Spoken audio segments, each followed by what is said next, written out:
So let's get a little more into AI, because you were doing trades where you're not, and I love that you do this, because I think so many people, I tell people that I don't like Disney, and like, well, Disney's going up. It's not just that I don't like Disney. When I look at Disney, their whole growth model is still built on streaming.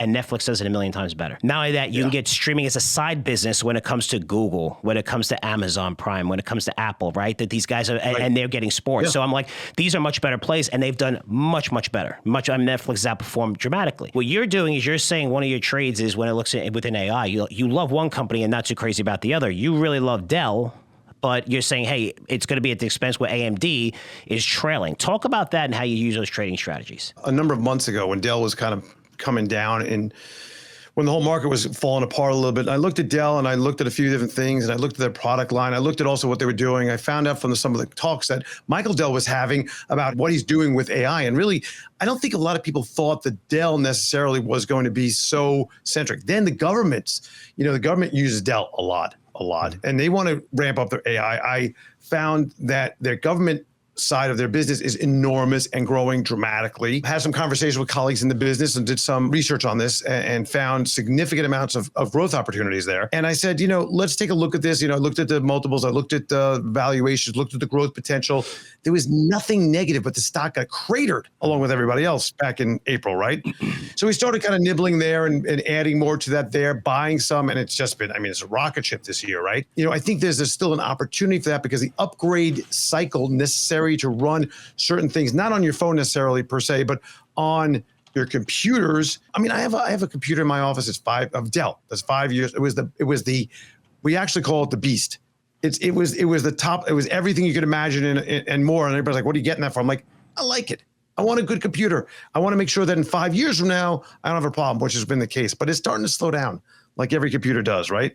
And I bought a Dell laptop and a couple other Dells and all, and I realized that they really have a corner on the market for quality, for service. I had an issue about a month ago. We called Dell. My people were on the phone with Dell. Dell got ramped it right up to their higher level, just their service and everything about them. Okay, put that aside from the personal side. What they're doing and what their requirements from storage and machine and their tie-up with Nvidia is enormous. And there was a great opportunity. Okay, at the same time, recently, we were short AMD in the 150s, came down below 100, closed that position. AMD then shot up to 135 or so. We started shorting AMD. Why? AMD is a company that shows a massive amount of promise all the time, but never seems to really come out with the solution.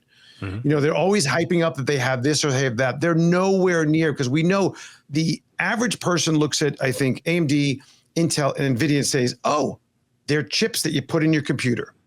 Not so. Well, they are. But Intel, which lost their way a number of years ago, right, was part of the motherboard, the main CPU, et cetera. They have other things too, of course. Way behind, missed the boat several times.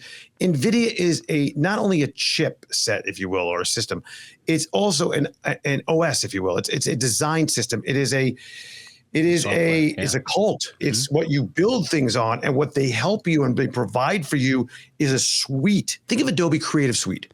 Like, what is that? You want to be in production? You want to be in advertising? You want to be in design? They got that whole suite that works well with each other, and they'll help you put those things together, right? That's just a simple, look at that. Mm-hmm. NVIDIA did the same thing in a different way, creating the opportunities for developers to now build, and gave them all the tools then. And it's kind of like the Gillette razor. They're giving you the initial razor. You just got to keep on buying the things to fill it up, which are the chips, right? Mm-hmm. And you got to keep on doing that. AMD, they're thinking about going that direction. They may have something. It could be, who knows? It's possible. They recently got a nice short squeeze. We said, you know what? They're just not going to be the player in this area, especially when we get even more advanced. And Jensen Huang talking about robotics and all of these other things that are coming down the road. AMD is a great company. I just don't see that they're going to be a major player. Now, they may be like the other chip companies out there, whether it's Qualcomm, Micron, pick your company that has a chip that does something inside of a computer, a smart system, an appliance, whatever it is, right? A car for autonomous driving. Yep. They'll be kind of like that, I think, AMD, but they just can't compete at that level unless they start stealing people, which I don't see happening. So AMD, we found that we'll ride this. We'll do like a cross trade of we like Dell as an example in the technology space. amongst others. We also hold Nvidia. We hold Google, by the way. We don't hold Apple. We hold Microsoft, a nice piece of that. But AMD, we went short not too long ago. I'm with you with AMD. Light years behind. Light years behind. Light years behind. Light years behind. I have great contacts in the data center industry. People who work on these that build the biggest data centers for the hyperscalers. And it's the first time ever that I heard from the first time ever, right? So I'm interested to hear the next quarter. Just keep an eye on it if you're short. That they are making the systems going from dry or just, cooling systems where it's air cooled to liquid cooling systems, which provide much more fast and much more output and stuff like that. They're lying about the energy. It does provide less energy, but the whole rack is 7 times more energy. These guys go really into the details. For the first time I've seen some of the, even from Supermicro, they're actually building their systems around not just Nvidia for the first time. They're saying also for the new generation of AMD chips. I'm with you 100%. They're way behind. It's the first time I heard that. But do they have, take long. Right.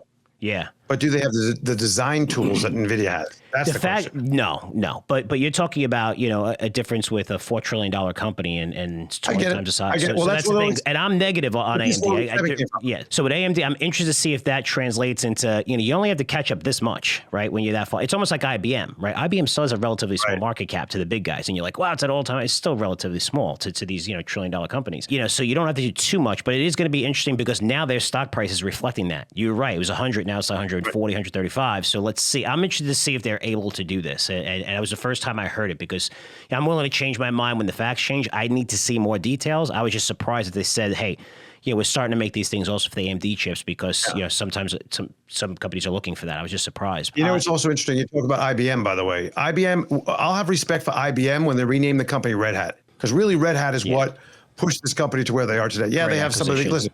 Great acquisition. The great acquisition. Who thought that would work? Because it's totally different cultures. I know people that work for IBM, by the way, and I know people that work for Red Hat. Good friends of mine. It's like, oh, those are two different people, right? It's like a totally different overall. I mean, you're looking at IBM. IBM's market cap is, I hate to say just 270 billion, but you're looking at bigger players in this industry are massive, right? And look at this chart. And this is IBM, guys.